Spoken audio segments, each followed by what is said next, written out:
Listen.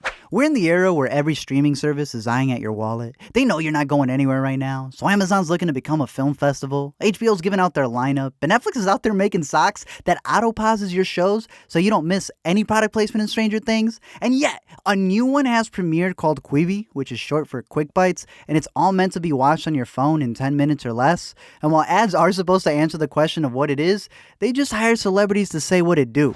Dang, give me a Quibi. Do you know how long it's gonna be? Just a Quibi. I'll go for a Quibi. And in 10 minutes or less, I was Quibi'd out. So thanks to the Great Courses for sponsoring this video, as I binged everything this app had to offer opening day, and sadly it came off as rich people YouTube. Let me explain. So Quibi is a streaming app that only works on your phone, founded by Meg Whitman, who did eBay, and Jeffrey Katzenberg, who was a chairman at Disney during this time, only to follow it up with co-founding DreamWorks. That's how they were able to get big media companies to fund up to $2 billion for this thing. And it's not dissimilar to what HBO did in the 1990s when they came along and said, we're not TV, we're HBO. And we would say to you, we're not short form, we're Quibi. The service runs at $5 a month with ads, which I just cannot promote at all, and then $8 with no ads, but they are offering the first $90 for free. So even though I'm going to judge it for its poor first day rollout, hopefully they don't pull an Apple or Disney and they actually put a bunch more new content out within these next 3 months. So one of the big things they noted was that while Netflix is killing it with subscribers, only 10% watch on their phone. And it's an on-the-go use case. You know, every morning you leave your house with a little television in your pocket, and you have all these in-between moments, like when you were waiting for me to show up. The really big feature that they've been touting is this thing called Turnstile, which, get this, allows you to go from horizontal mode to portrait. It's supposed to give you different perspectives for when you're watching something, and they've touted how revolutionary it's going to be for the storytellers. One angle can be cinematic, and the other can be an inside view of the character's cell phone or I got none of that during the launch.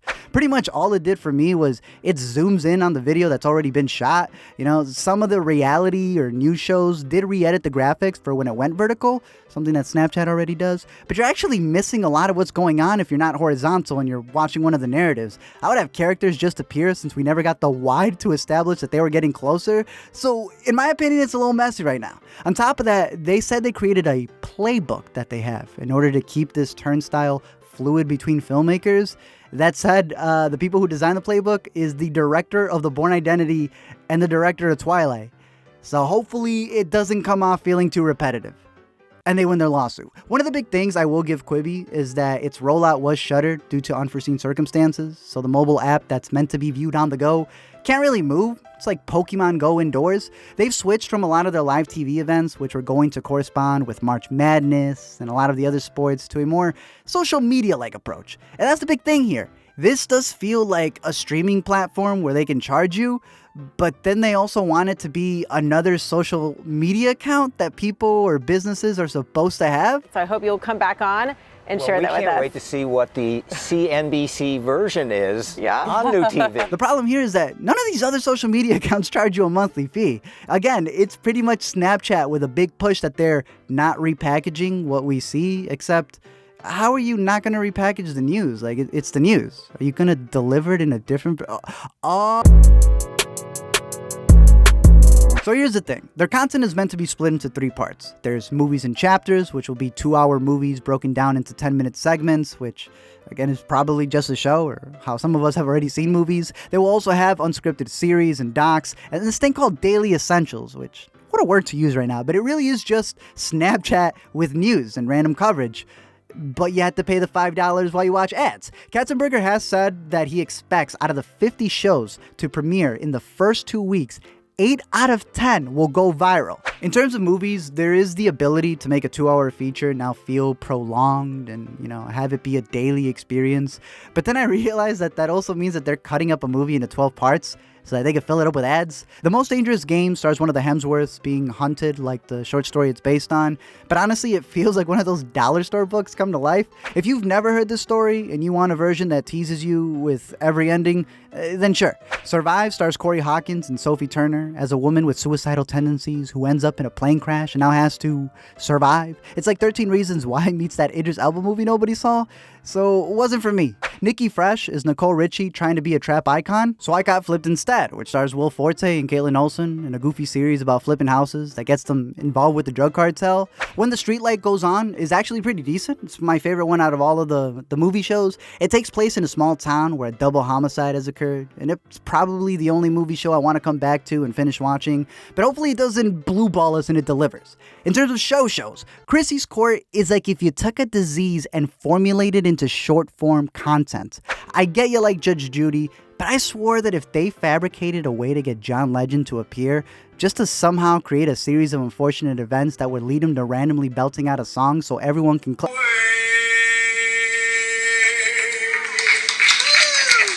you, everybody. Wow, so, I mean, either way, that was terrifying. I'm pretty sure they're banking on this being one of the ones that goes viral, and my best bet is that it'll come from the people they're exploiting, not the talent on screen. Punk'd and Singled Out also came back as, reboots from old series that I thought were a little meh. Like, sure, the draw for punk depends on who they are punking, but I remember how Hollywood gave up on parodies because by the time that they were released, we had already moved on to the next thing. That's why parodies thrived on YouTube with the quick turnover. And I feel the same thing with pranks. Hell, they even got Liza Koshy for one of the episodes, and she caught on quick because they make it so obvious, and she was raised by the internet. She'll get a new one anyway, it's fine. Are you sure? You just had to be that extra who improv'd, huh? They're also bringing back Reno 911, which I think they may have something with this one right here. The ones that aren't focusing on just, hey, look, a big star, but actually focus on the tone and the content, the audience, I think those will do the best. Everything else, it's this weird, cringy mashup of things trying to go viral. Dishmantled is a food show that has them throwing food at contestants and then they have to guess the dish. Pretty much it gets rid of all the stuff you like in cooking shows because the 30 minutes has been condensed to 6 minutes and they only want the viral bits. The Sauce is another dance competition but involves social media. Murder House Flip is an HGTV show sprinkled with true crime so it has a better chance of reaching one of the two demographics. Will Arnett is hosting more shows than Nick Cage is taking Redbox movies, and his new one is literally the stuff you see past midnight on VH1 that reminisces on nostalgia. I want to tell people if they're just now watching, I'm talking to Offset. He has a show on Quibi called Skrrt. Skrrt. Go watch that right. Yeah, I'd rather go see 2 Chainz on YouTube instead. He covers more stuff and it's free.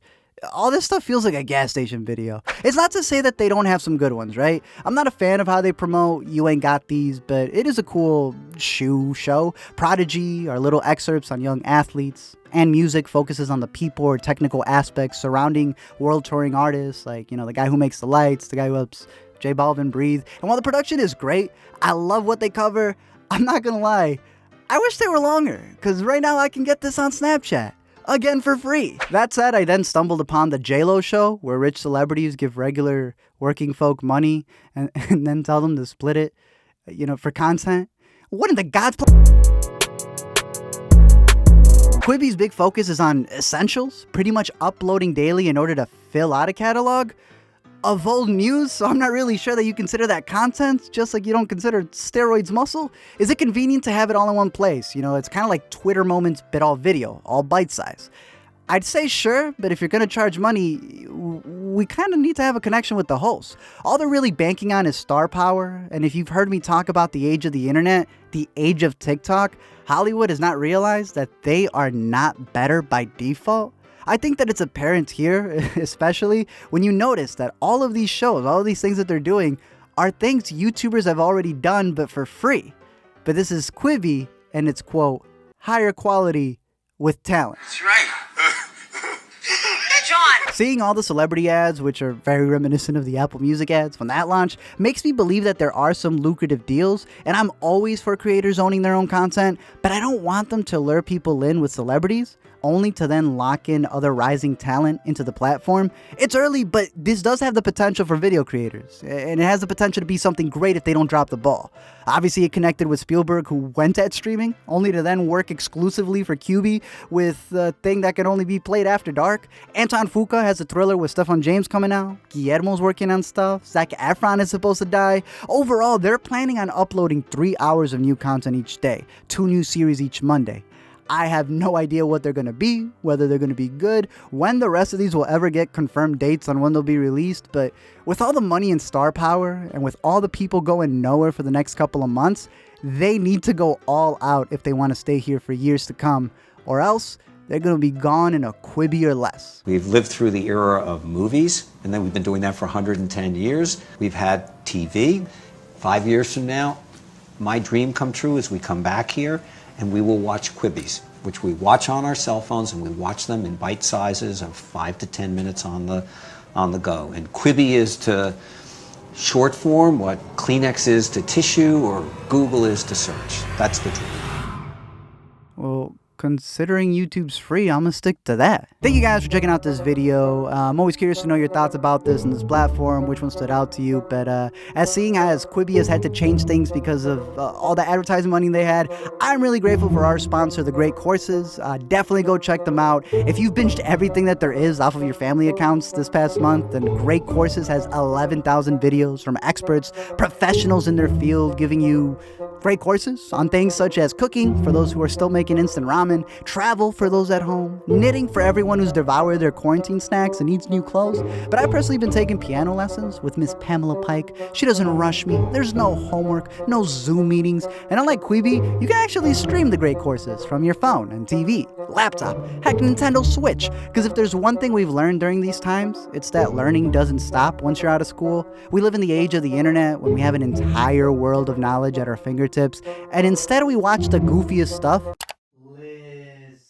So with Great Courses, you can finally learn a thing or two as you binge. They add new stuff every month, so if you're interested, they gave us a link at thegreatcoursesplus.com/letmeexplain. You can click it down below, and they're giving LME fans a free trial. So we really appreciate their sponsorship. You get some free courses. It helps the channel, and it keeps us all safe indoors. So that said, I am curious to know your thoughts on Quibi. Do you think it'll be here next year? Will it end up a digital fossil? I'm curious on the offline viewing, because it is technically streaming 2 videos at the same time, and Whitman mentioned 5G a dozen times in our interviews, so they're clearly relying on that. It's also political year, you know. They do host news on the thing, so, you know, we've talked about Tim Cook not allowing anything on Apple unless he would watch it. So I'm hoping that's not the case here, because I do think Katzenberg has a better eye for storytelling, and it's the reason why I feel this may be here for a while, because, you know, big bucks means big stars, and he knows the binging model. Like, he is really ahead on how he was able to sell it for $2 billion. You can't record bits, though, so I don't know how he expects things to go viral. I don't know about them pretending YouTube didn't do a lot of this first, but a lot of these creators are making content because their kids are on their phones. That doesn't necessarily mean that these directors know how to direct the content that is on their kids' phone, you know? A lot of it is TikTok. So again, it's going to be interesting to see Hollywood try to adapt to the internet age. Other than that, again, thanks to our sponsor. Make sure you learn the skills. When it's all over, people will finally enter your 6-foot barrier. But other than that, don't forget to comment, like, and subscribe. You might even get your own Quibi show.